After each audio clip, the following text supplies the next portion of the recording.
Hi, my name is Umar and today we will be reviewing this 8th generation Suzuki Alto.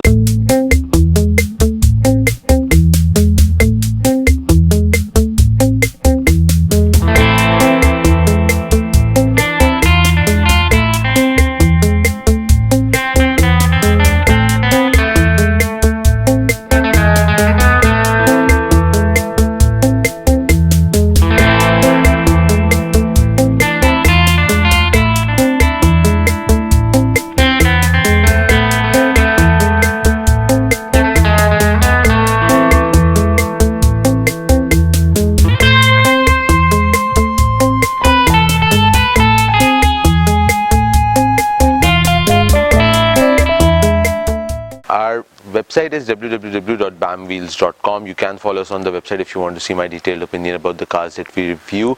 Also, we have our Instagram channel, which is BamWheels. You can follow us on Instagram if you want to see the cars that we'll be reviewing in future.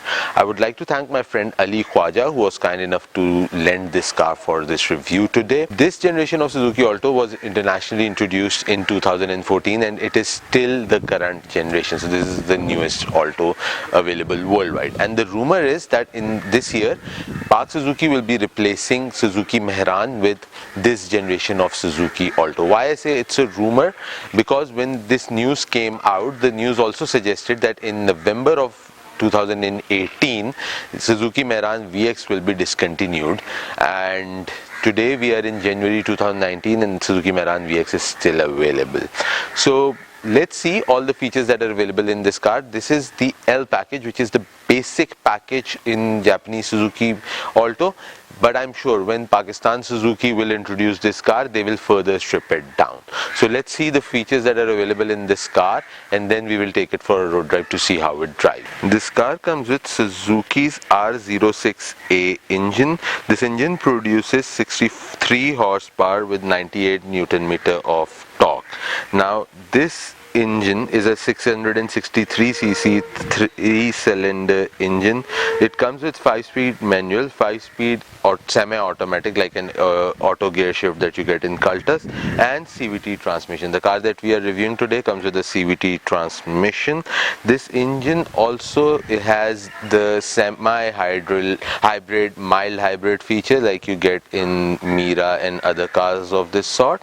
So this engine also has that feature, which gives it a very good fuel economy. Coming to the front of this car, you have this big sized headlights. Now why I say the big size headlights, they're not like really huge or anything like that, but with respect to the size of the car, they look like really big and aggressive, angry looking lights. I personally love the way this car looks.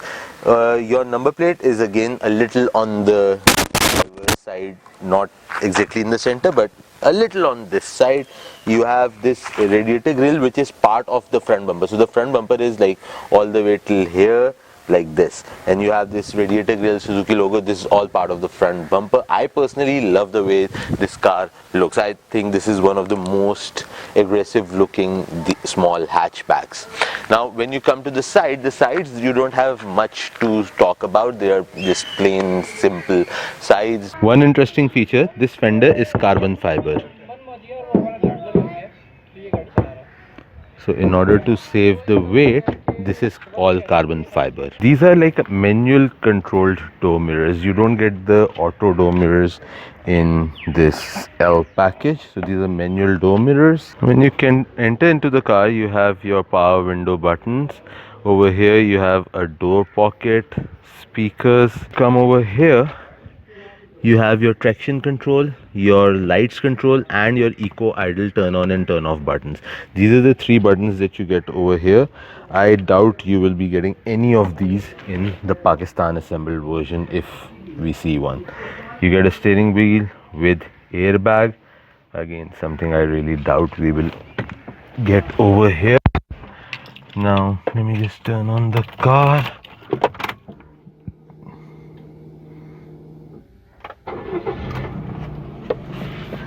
So you have your, over here it tells you which gear you're in, then your average battery charge and the battery situation, and the fuel bar. Then over here This gives you your range in the fuel tank.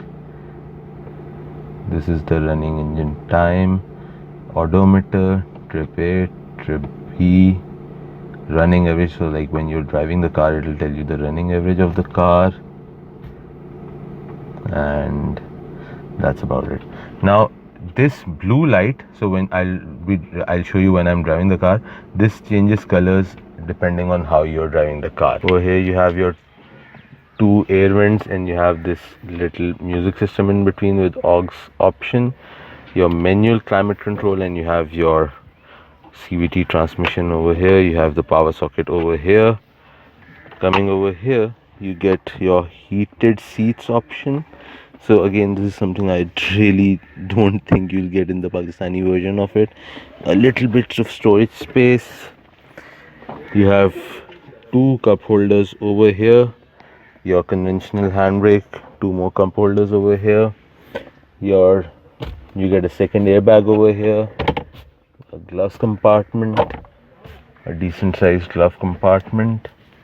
You don't have any vanity mirrors at all, so like even over here, then yeah, you don't have any vanity mirrors in either of the sun visors, and you just have this one light. Overall, the material, it's all plastic, but it's a little better compared to what we get in our Pakistani cars. So I'm sitting at the back seat of this car. The front seat is reclined all the way at the back, and I have this amazing space. I mean, really good space.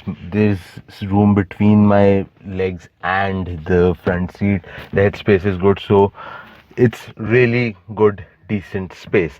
Two people can fit in. I don't even think, if you want to comfortably fit in, you can fit in two adults with one child, but the two adults that will fit, they are going to be comfortable over here. Now when we come to the back of the car, I love the way this car looks. You have your tail lights in the rear bumpers, so you don't have any tail lights over here. You have the tail lights underneath over the bumper. You have the number plate over here. This entire piece is plain. You have Alto, ENE charge, and Suzuki's logo. These are the three emblems that you get. You have your third high mount stop light over here. When you open the trunk, you don't have a big size trunk, it's a very small size trunk, something that you would expect from a hatchback of this sort. This seat is reclinable, but it isn't a split, it's a full seat. You either recline the whole thing or you don't recline at all.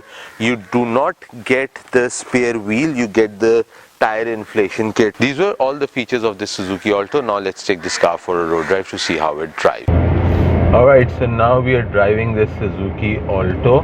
Now I've kept the camera in an angle so you can also see the lights. So when they're turning green, that means I'm driving with the light foot, the eco foot.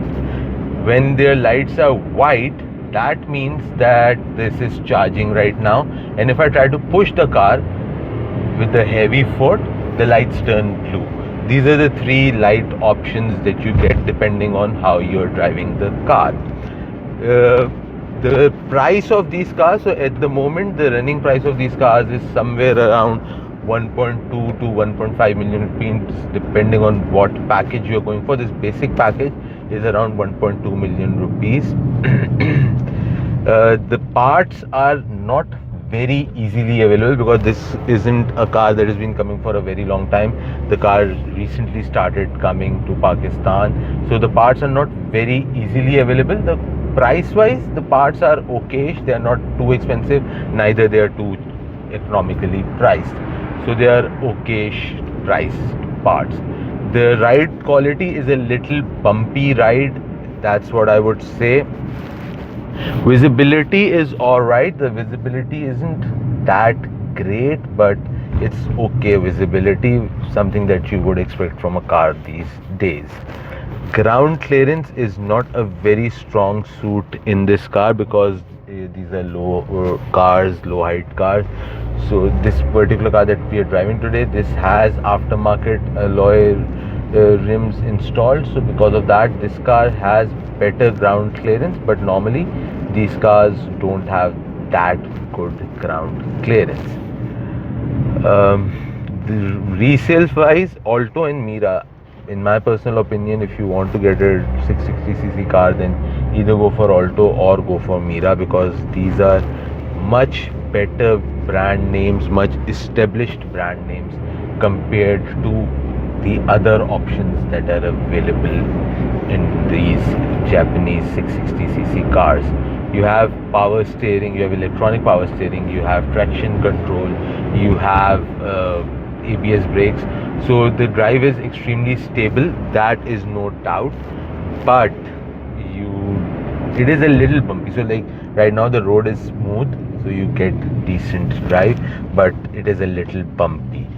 Now if I try to push the car, the engine makes a lot of noise. It feels that the engine is doing some extra work.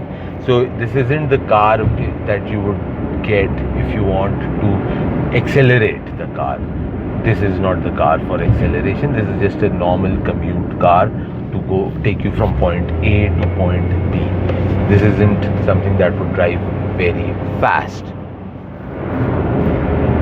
The space wise, yes, again, even in the front seat, I am sitting very comfortably. I have decent head space, leg space, the hand space. It's all very comfortable and it's extremely accessible. So like this entire control panel, I can touch it without moving from my seat. So that is a big plus. So the gear, the air condition, everything is in my easy reach and easy access. Fuel economy wise, this car gives around 20 to 22, 20, 22-ish, 18, 22, somewhere between that. Yeah, so I don't think if they introduce this car locally, I don't think they would give this eco idle feature or these power steering or all of that. You'll probably get the same car, like the same outlook, and you'll get a stripped down basic car with manual door windows and all of that. That's what I assume. Maybe they will offer you the 660cc engine, maybe they will offer you the standard 800cc that is running in the current generation of Mehran. Who knows? Let's see what time has to say. The good thing about these cars is the handling. So since these are small cars, you can easily maneuver them in traffic, they'll toss and turn. So that's a really positive thing about these cars. You have decent room space, but the outer body is very small. So in cities, this is a perfect car which you can easily maneuver here and there. You can easily park it anywhere. That was all about our review of this Suzuki Alto. Please let us know in the comment section what you think about this review. Till next time, bye.